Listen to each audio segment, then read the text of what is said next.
بسم اللہ الرحمن الرحیم۔ السلام علیکم، آپ دیکھ رہے ہیں الف نیوز اور میں ہوں آپ کے ساتھ ماجد علی۔ شامل کرتے ہیں آج کی ہیڈ لائن۔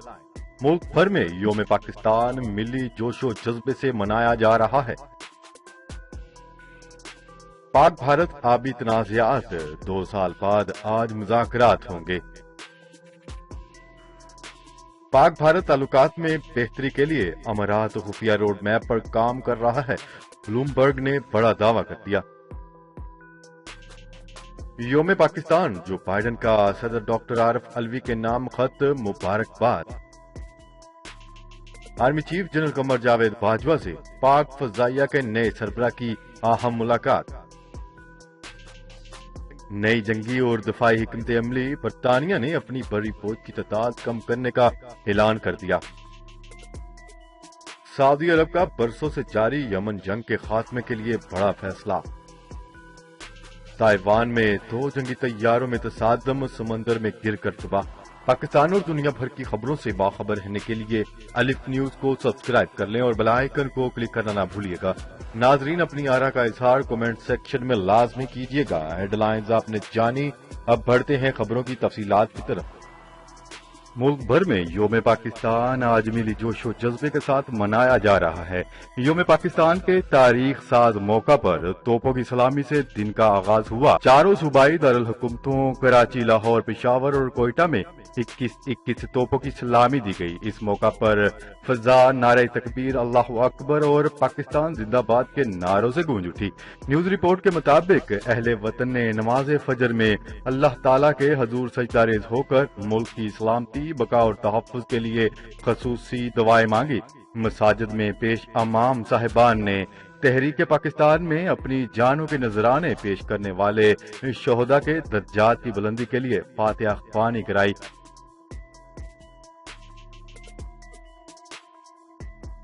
خبر کے اگلے حصے میں بات کرتے ہیں۔ پاک بھارت آبی تنازعہ پر انڈس واٹر کمیشن کے درمیان 2 سال بعد آج دوبارہ مذاکرات شروع ہوں گے۔ گزشتہ روز انڈس واٹر کمیشن کا پاکستانی وفد واہگہ کے راستے بھارت روانہ ہو گیا تھا۔ دونوں ممالک کے درمیان 23 اور 24 مارچ کو نئی دہلی میں مذاکرات ہوں گے۔ اس حوالے سے انڈس کمیشن مہر علی شاہ نے کہا ہے کہ یہ مذاکرات سنتاز معاہدے کی شقوں کے مطابق ہو رہے ہیں۔ انہوں نے بتایا ہے کہ پاکستان کے ریتلے ڈیم، پکل ڈل، کشن گنگا اور چیلیکوم پر تحفظات ہیں جو ہم بھارت کے سامنے رکھیں گے۔ ان کا مزید کہنا تھا کہ ہم اپنے اصولی موقف کے ساتھ دہلی جا رہے ہیں۔ پاکستان نے ہمیشہ سنتاس معاہدے کی پاسداری کی ہے۔ مہر علی شاہ نے کہا ہے کہ ہم بھارت کو پابند کریں گے کہ سیلابوں اور مونسون سے متعلق پیشگی ڈیٹا شیئر کیا جائے۔ نیوز رپورٹ کے مطابق انہوں نے مزید کہا ہے کہ بھارت سے اگلی ملاقات کی تاریخ بھی طے کر کے آئیں گے۔ پانی کے تنازع کے حل کے لیے مسلسل بات چیت ضروری ہے۔ خبر کے اگلے حصے میں بات کرتے ہیں۔ پاک بھارت تعلقات میں بہتری کے لیے امارات خفیہ روڈ میپ پر کام کر رہا ہے، بلومبرگ نے بڑا دعویٰ کر دیا۔ بین الاقوامی جریدے بلومبرگ کے مطابق پاکستان اور بھارت کے مابین سرحدوں پر فائر بندی میں ثالثی کے بعد دونوں ممالک کے تعلقات بہتر کرنے کے لیے متحدہ عرب امارات ایک خفیہ روڈ میپ پر کام کر رہا ہے۔ بلومبرگ کے مطابق گزشتہ مہینے دونوں افواج کی جانب سے 2003 کے جنگ بندی معاہدے پر عمل درآمد کے اچانک سامنے آنے والے مشترکہ اعلان نے سب کو حیران کر دیا تھا اور اس کے 24 گھنٹے بعد امارات کے وزیر خارجہ نے دہلی کا دورہ کیا۔ رپورٹ کے مطابق ان رابطوں سے آگاہ سفارتی ذرائع کے حوالے سے بتایا جا رہا ہے کہ دونوں ممالک میں فائر بندی کے لیے متحدہ عرب امارات نے 1 ماہ سے درپردہ کوششیں شروع کر دی تھیں۔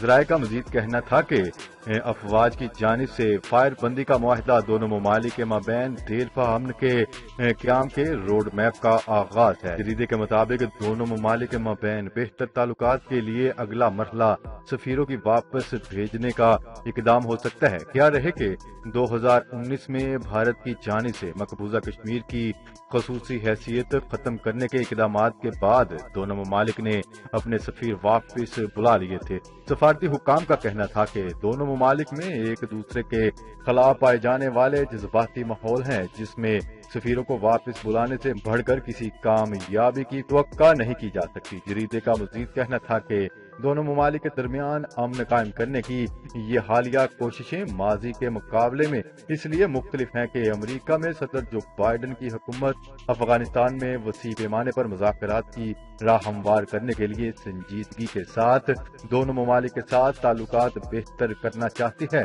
کیونکہ دونوں ممالک اپنے اختلافات کے ساتھ ساتھ افغانستان میں بھی اپنا اثر و رسوخ بڑھانے کی کوششوں میں مصروف ہیں اور افغانستان میں اپنے مقاصد کے حصول کے لیے دونوں کے تعلقات میں بہتری ضروری ہے۔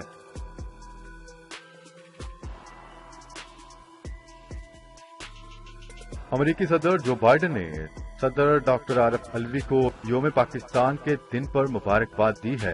نیوز رپورٹ کے مطابق جو بائیڈن نے یوم پاکستان پر صدر عارف الوی کے نام خط لکھا، جس میں یوم پاکستان پر پاکستانی قوم کو مبارکباد پیش کی گئی۔ خط کے متن میں کہا گیا ہے کہ پاکستان امریکہ پارٹنرشپ علاقائی امن و خوشحالی کے مشترکہ مقاصد پر مبنی ہے۔ افغانستان میں قیام امن اور کرونا وبا پر قابو پانے کے لیے تعاون جاری رکھیں گے۔ خط میں مزید کہا گیا ہے کہ ماحولیاتی تبدیلی اور مشترکہ چیلنجز پر قابو پانے کے لیے بھی تعاون جاری رہے گا۔ ہم پاکستان کے ساتھ شراکت داری کو مستقبل میں مضبوط بنائیں گے۔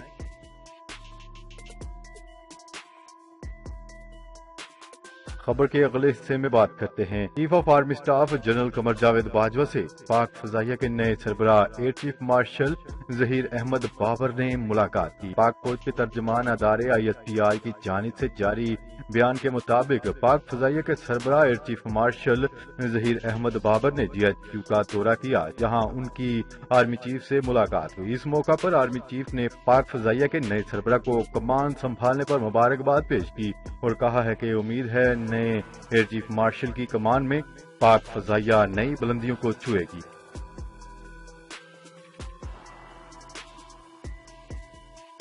خبر کے اگلے حصے میں بات کرتے ہیں نئی جنگ اور دفاعی حکمت عملی۔ برطانیہ نے اپنی بڑی فوج کی تعداد کم کرنے کا اعلان کر دیا۔ برطانیہ نئی جنگی اور دفاعی حکمت عملی کے تحت اپنی بڑی فوج کی تعداد کم سے کم کرے گا۔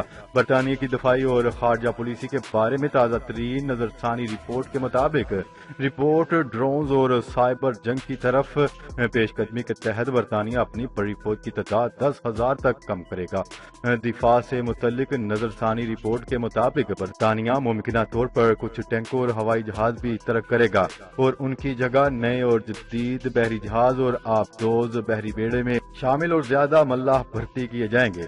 برطانوی نشریاتی ادارے BBC کے مطابق ریگولر بحری فوج کی تعداد کم کر کے 70,000 تک محدود کی جائے گی۔ فی الحال برطانوی بحری فوج کی مجموعی تعداد 80,000 سے زائد ہے۔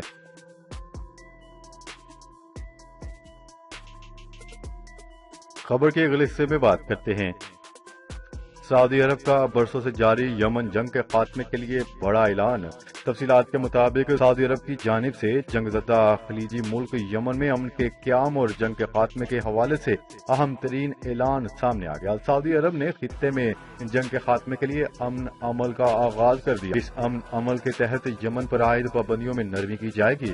یمن میں حوثیوں کے زیر قبضہ علاقوں پر عائد سفری پابندیاں اور ناکہ بندی نرم کرنے کا بھی اعلان کیا گیا ہے۔ امن عمل کے تحت یمن کے سنا ایئرپورٹ کو دوبارہ سے کھولنے کی اجازت دی جائے گی، جبکہ الحدید بندرگاہ کی ناکہ بندی میں بھی نرمی کی جائے گی۔ یمن امن عمل کے حوالے سے سعودی وزیر خارجہ فیصل بن فرحان نے بتایا ہے کہ حوثیوں کے زیر قبضہ سنا ایئرپورٹ سے کچھ مقامات کے لیے پروازوں کی آمد و رفت کی اجازت دی جائے گی۔